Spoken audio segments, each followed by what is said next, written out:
ایران نے جوابی کارروائیوں میں امریکہ اور اسرائیل کے دانت کھٹے کر دیے۔ 1 ٹن وزنی وار ہیڈ لے جانے والے میزائلوں نے تل ابیب، یروشلم اور حیفا میں تباہی پھیر دی۔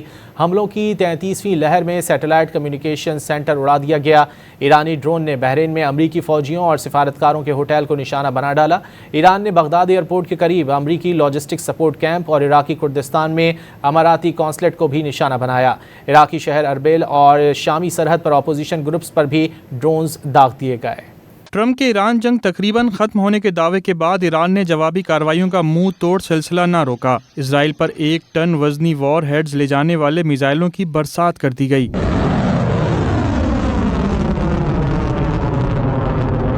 ایرانی حملے کے بعد جنوبی تل ابیب کے سیٹلائٹ کمیونیکیشن سینٹر میں تباہی پھیل گئی۔ Missile Tel Aviv satellite communication centre پر لگے، جو اسرائیلی فضائی اڈوں اور لڑاکا طیاروں کے درمیان رابطے کا ایک اہم مرکز تھا۔ ایرانی سرکاری میڈیا کے مطابق آپریشن وعدہ صادق چہارم کے تحت حملوں کی 33ویں لہر کو لبیک یا خمینی کے کوڈ ورڈ کے ساتھ لانچ کیا گیا۔ اسرائیلی دارالحکومت میں ایرانی میزائلوں نے تباہی پھیر دی، جس کے مناظر بھی سامنے آ گئے۔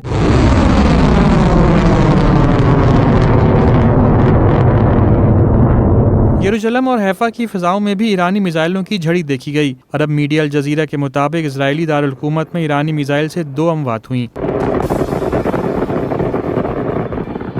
ایران کی جانب سے کویت میں امریکی اڈے پر میزائل برسا دیے گئے۔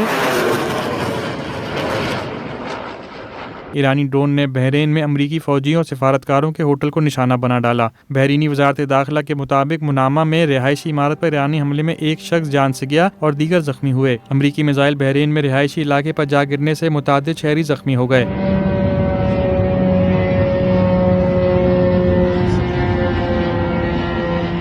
ایران نے بغداد ایئرپورٹ کے قریب امریکی لاجسٹک سپورٹ کیمپ پر بھی حملہ کیا ہے۔